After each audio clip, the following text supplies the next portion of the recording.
guys, so good morning and welcome back to my magical world. It's me, Frostbite, your favorite celebrity here in the Philippines. Malulubat na pala ako. So we're going to continue reading pages 193 and 194. Currently it's 10:18 in the morning. And today is April 3, 2025. So, hindi pa tayo nagkakape guys, kaya wala pa tayo sa sa aking element. Let's start. So, in general, try approaching a problem or idea with a much more open mind.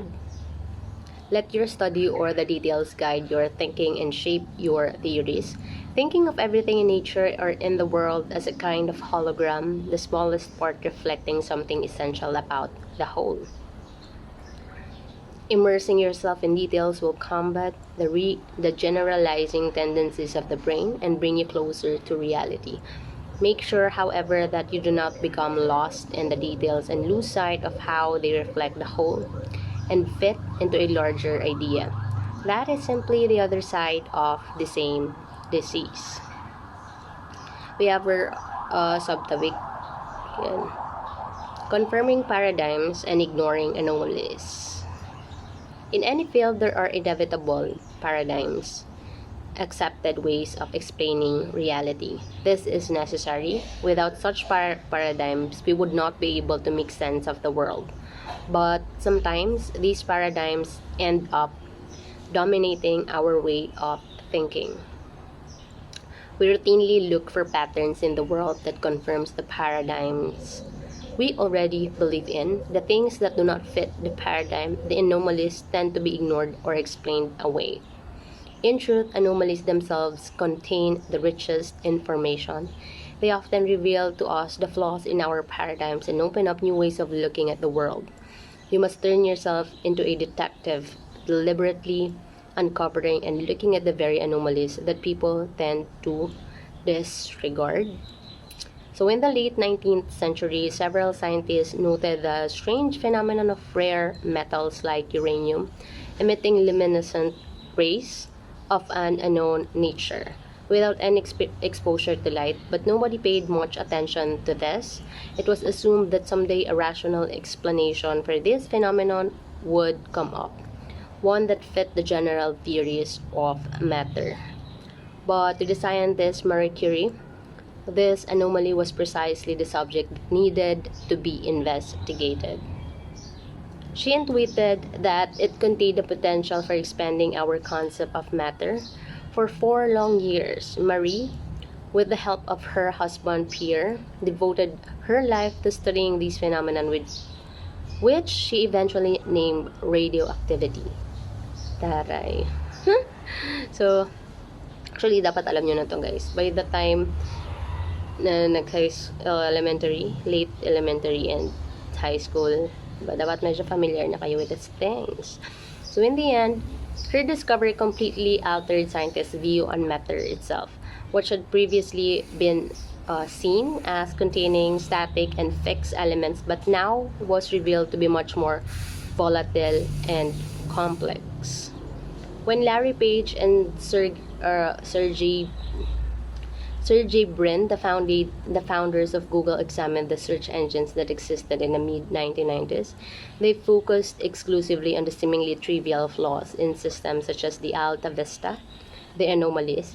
These search engines, which were the hottest startups of the time, ranked searches mostly based on the number of times the subject had been mentioned in a given article.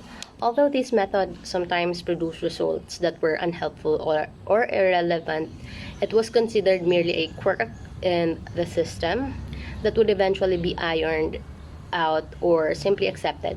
By focusing on this one anomaly, Page and Brin were able to see a glaring weakness in the whole concept and to develop a much different ranking algorithm based on the number of times an article had been linked to, which completely transformed the effectiveness and the use of the search engines. Hi guys, I'm back. We just had our breakfast and syempre tutuloy na natin ang mga hindi natin natapos. So, listen up. For Charles Darwin, the crux, ano ba to? Crux ba to or crux? I don't know. This theory came from looking at mutations. It is the strange and random variation in nature that often sets a species off in a new evolutionary direction. Think of anomalies as the creative form of such mutations. They often represent the future, but to our eyes, they seem strange. By studying them, you can eliminate this future before anyone else.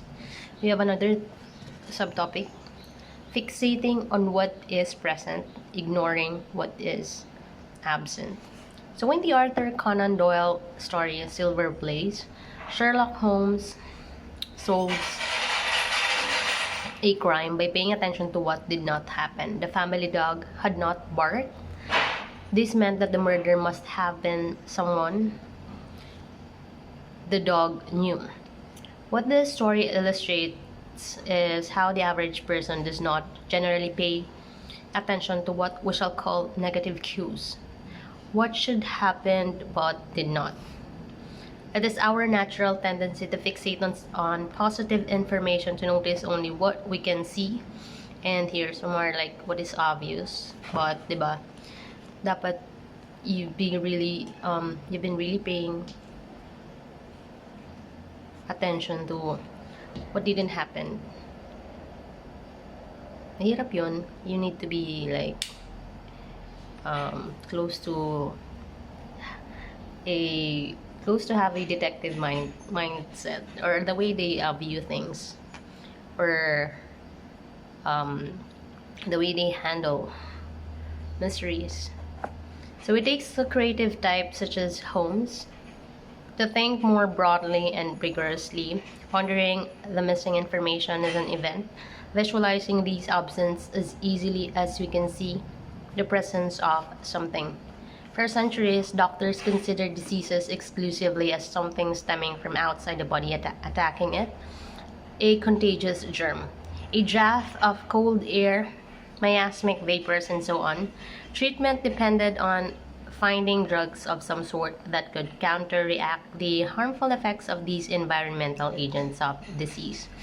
Then, in the early 20th century, the biochemist Frederick Goland Hopkins, studying the effects of scurvy, had the idea to reverse this perspective. What caused the problem is, in this particular disease, he speculated was not what was attacking from the outside, but what was missing from within the body itself. In this case, what came to known as vitamin C. So, alam nyo ba na hindi tayo, yung katawan natin is like, mamaya na ako mag-preach. Tapusin muna natin to. Basta. So, thinking creatively, he did not look at what was present, but precisely at what was absent in order to solve the problem. This led to the groundbreaking work on vitamins and completely altered the concept of health. In business, the natural tendency is to look at what is already out there in the marketplace and think of how we can make it better or cheaper. The real trick, the equivalent of seeing the negative cue, is to focus our attention on some need that is not currently being met, on what is absent. Tara, no? Ito yung part na kailangan mo mag-focus on what is absent. So this requires more thinking and is harder to conceptualize, but their words can be immense if we hit upon this unfulfilled need.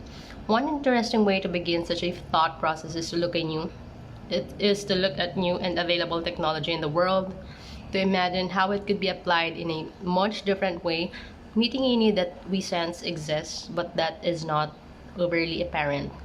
If the need is too obvious, others will already be working on it. Diba? So, kailangan we work on things that work on things that are not obvious. So, for that, guys. Thank you guys for listening, and thank you for helping me make this world a better place for all of us and for the future generation. So it's already lunchtime. Hope you've had or you're already cooking by this time. So yan, I wish you all to have a great day. Okay. Ang masasabi ko lang is, grabe ka. See you later, guys. All day, you got it all,